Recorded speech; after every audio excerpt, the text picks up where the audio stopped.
प्यारे बच्चों, कल की वीडियो में मैंने आपको 6 सवाल करवा दिए थे प्रश्नावली 3.3 के।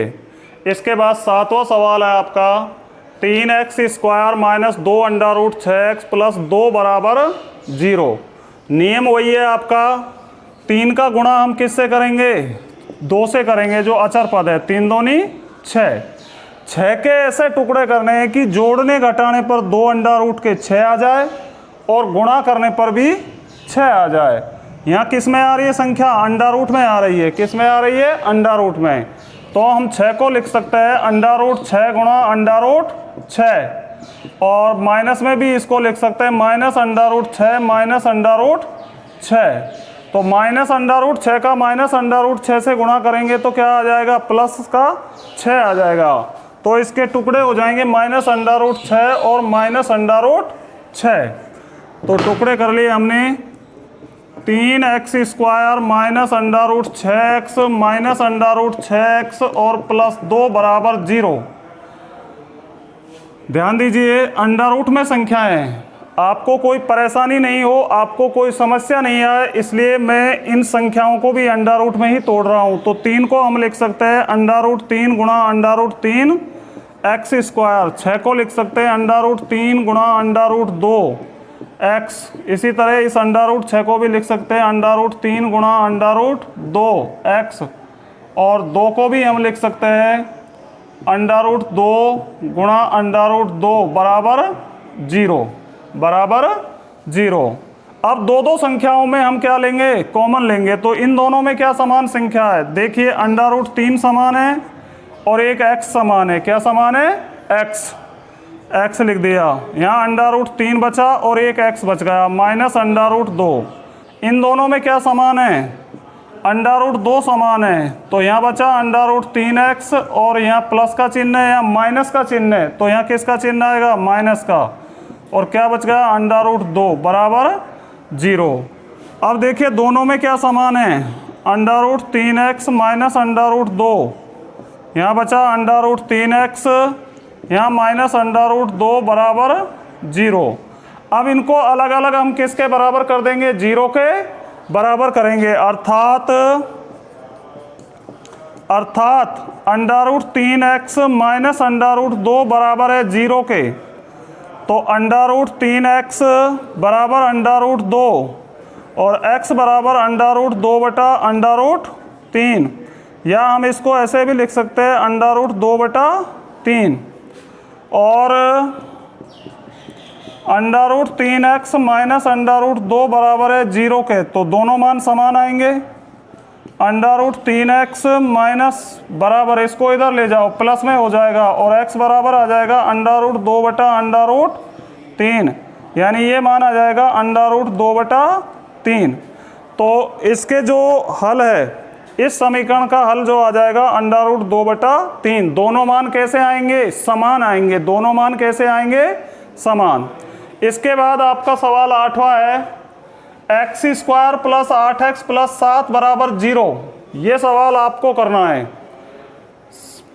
7 के ऐसे टुकड़े करने हैं कि जोड़ने घटाने पर क्या आ जाए? 8। अब 7 के क्या टुकड़े हो सकते हैं? 7 एक अभाज्य संख्या है, तो 7 गुणा 1। सभी संख्याएं प्लस में है, तो 7x प्लस का ले लो और एक x प्लस का ले लो, तो 8 के टुकड़े हो जाएंगे 7 और 1। इसको करके देखना। इसके बाद 9वां सवाल है, x प्लस 3 बटा x प्लस 2 बराबर 3x minus 7 upon 2x minus 3। सबसे पहले हम इनका वज्र गुणा करेंगे। सबसे पहले क्या करेंगे? वज्र गुणा करेंगे। तो x प्लस 3 का गुणा किससे हो जाएगा? 2x माइनस 3 से। और x प्लस 2 का गुणा किससे हो जाएगा? 3x माइनस 7 से। तो गुणा करिए, x का गुणा 2x से करेंगे 2x² आ जाएगा, 3 का गुणा 2x से करेंगे तो 6x आ जाएगा, माइनस 3 का x से गुणा करेंगे माइनस का 3x आ जाएगा, और 3 का गुणा माइनस 3 से करेंगे तो माइनस का 9 आ जाएगा। x का गुणा 3x से करेंगे 3x² आ जाएगा, और माइनस 7 से x का गुणा करेंगे माइनस का 7x आ जाएगा। इसी तरह से 2 का गुणा 3x से करना है 6x आ जाएगा, 2 का गुणा माइनस 7 से करना है माइनस का 14 आ जाएगा। तो 2x² 6x में से 3x घटा दो, प्लस के कितने बच गए? 3x बच गए। माइनस के 9, 3x स्क्वायर माइनस के 7x और प्लस के 6x, तो माइनस का 1x बच गया, माइनस का 1x और माइनस के 14, 3x square minus x minus 14। इन संख्याओं को दाईं तरफ ले जाइए तो सबके क्या हो जाएंगे, चिन्ह बदल जाएंगे। माइनस का 2x स्क्वायर हो गया, प्लस का 3x है, ये माइनस का 3x हो गया, माइनस का 9 है, प्लस का 9 हो गया, बराबर 0। 3x स्क्वायर में से 2x स्क्वायर घटाएंगे तो 1x स्क्वायर बच जाएगा। माइनस x और माइनस 3x कितने हो गए, माइनस के 4x, और माइनस 14 में से प्लस के 9 घटाएंगे तो कितने बच गए, माइनस के 5 बच गए, बराबर 0। x स्क्वायर माइनस 5x, अब इसके हम टुकड़े करेंगे तो 5 के क्या टुकड़े हो सकते हैं, 5 गुणा 1, तो माइनस के 5 ले लेंगे और प्लस का 1x ले लेंगे, तो इसके टुकड़े हो जाएंगे minus 5x plus x minus 5 बराबर 0। दोनों में हम कॉमन ले लेंगे, इसमें x कॉमन ले लिया, x माइनस 5 प्लस इन दोनों में कोई संख्या कॉमन नहीं है तो क्या ले लिया, 1 कॉमन ले लिया, तो x माइनस 5 बराबर 0। तो x माइनस 5 दोनों में समान है, तो यहाँ क्या बचा, x और प्लस 1 बराबर 0, अर्थात x माइनस 5 0 के बराबर है, तो x बराबर क्या आ गया, 5, और x प्लस 1 0 के बराबर है, तो x का मान क्या आ गया, माइनस का 1। इस तरह से इस समीकरण का जो हल है वो 5 और माइनस 1 आएगा। हाँ तो बच्चों ध्यान दीजिए, 10वां सवाल थोड़ा सा कठिन सवाल है। 4x square minus 4a square X plus a4 minus b4 equal to 0। तो सबसे पहले समझिए a की घात 4 माइनस b की घात 4, इसमें हम सूत्र लगा देंगे a square minus b square का, तो हम इसको लिख सकते हैं a square minus b square, a square plus b square. अब देखिए जो इसका अचर पद है वो किससे गुणा हो रहा है, 4 से गुणा हो रहा है। किससे गुणा हो रहा है, 4 से। तो बीच में जो इसका पद है मध्य पद 4a स्क्वायर एक्स, जो मध्य पद है 4a स्क्वायर एक्स, तो 4a4 माइनस b4 के ऐसे दो टुकड़े करने हैं कि गुणा करने पर 4a4 माइनस b4 आ जाए और जोड़ने घटाने पर माइनस का 4a स्क्वायर एक्स आ जाए। तो हम क्या करेंगे, ध्यान दीजिए, 4x स्क्वायर माइनस का 2a square minus b square x है ही, इसी तरह ये भी माइनस में लेंगे, दोनों माइनस के लेंगे, तो minus 2a square plus b square X plus a4 minus b4 को हमने अभी खोला है, a square minus b square a square plus b square. अब दो संख्याओं में कॉमन ले लेंगे, इन दोनों में क्या कॉमन आ रहा है, 2x कॉमन आ रहा है। क्या कॉमन आ रहा है, 2x यहाँ कॉमन ले लिया, तो यहाँ 2x बचा, माइनस 2 बाहर गया, x भी बाहर गया, a square minus b square. इन दोनों संख्याओं में क्या कॉमन आ रहा है, a square plus b square common आ रहा है, तो यहाँ 2 बच गया, यहाँ x बच गया, बाहर माइनस का चिन्ह लग रहा है तो अंदर किसका चिन्ह आएगा, माइनस का चिन्ह आएगा, तो a square minus b square बराबर 0। अब दोनों में समान क्या है, 2x minus a square minus b square, ये दोनों में समान है, तो यहाँ 2x बचा, minus a square plus b square बराबर 0, अर्थात 2x minus a square minus b square 0 के बराबर है। तो 2x बराबर a square minus b square, इसको इधर ले जाओ, प्लस में हो जाएगा, और x बराबर a square minus b square बटा 2, और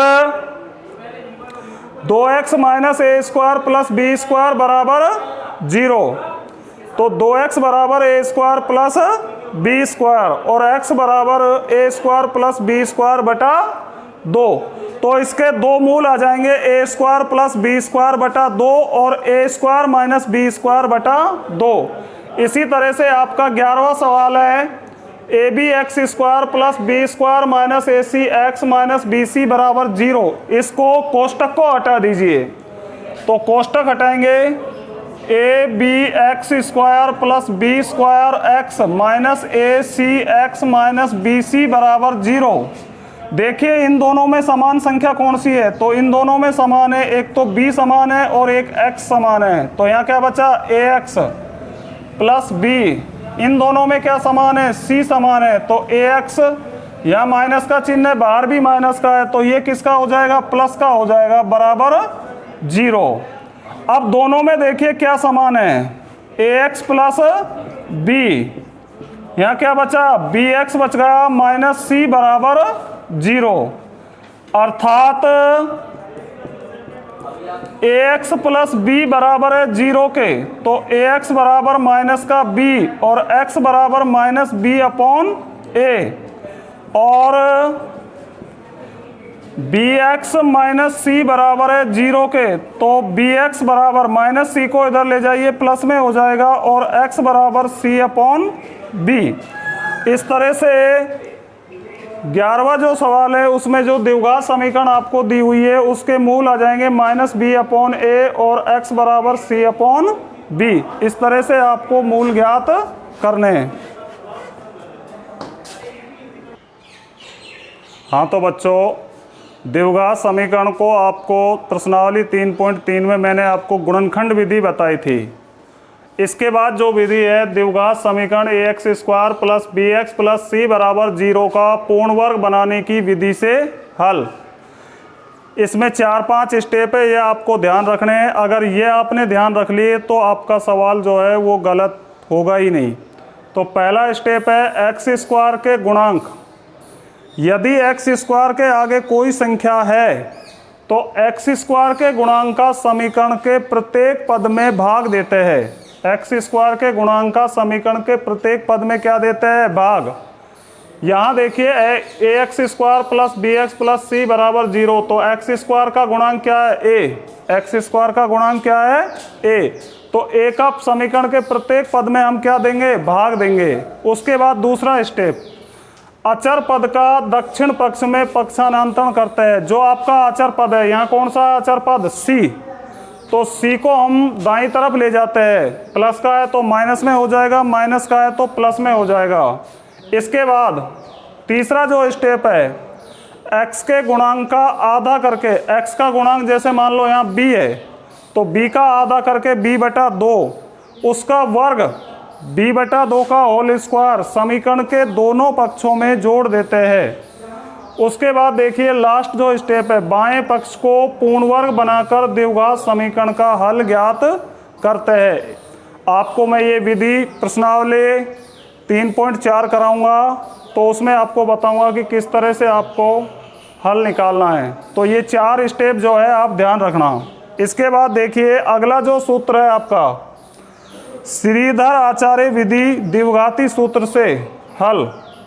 तो श्रीधर आचार्य विधि में जो द्विघाती सूत्र है, मान लीजिए द्विघात समीकरण ax square plus bx plus c बराबर 0 है, तो x की जो वैल्यू है, अब इस सूत्र की क्या आवश्यकता पड़ी।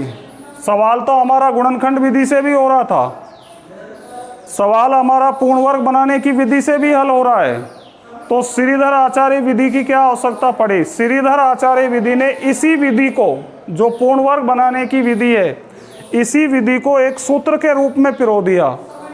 आपको बार बार अलग अलग स्टेप निकालने की आवश्यकता नहीं पड़ी। तो इसने एक सूत्र दे दिया, x बराबर minus B plus minus under root B square minus 4ac upon 2a। यहाँ पर a जो है वो एक्स स्क्वायर का गुणांक है, b x का गुणांक है और c अचर पद है।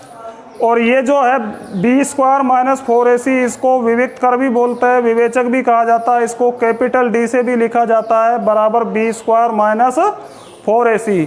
इसके मूलों की जो प्रकृति है, मूल जो है वो पूरी तरह से विविक्त करके ऊपर निर्भर करते हैं।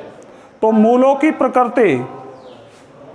की प्रकृति यदि B square minus 4ac greater than 0, यदि बी स्क्वायर माइनस 4ac का मान 0 से अधिक है तो दोनों मूल वास्तविक होंगे और भिन्न भिन्न होंगे।